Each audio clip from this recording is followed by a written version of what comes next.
how to set up Lyft for business account. First, you want to simply open the Lyft application, and inside the Lyft app, you'd be able to see an home page which will look something like this. You want to simply tap on account at the bottom right of your screen.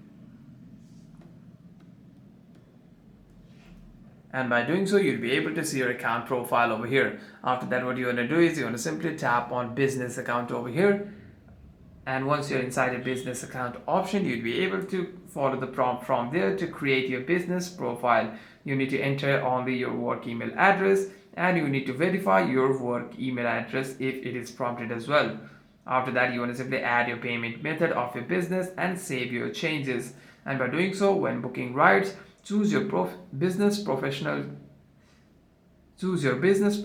to charge business trips separately. Hope this video was helpful, and if you have any further questions, make sure to leave a comment down below.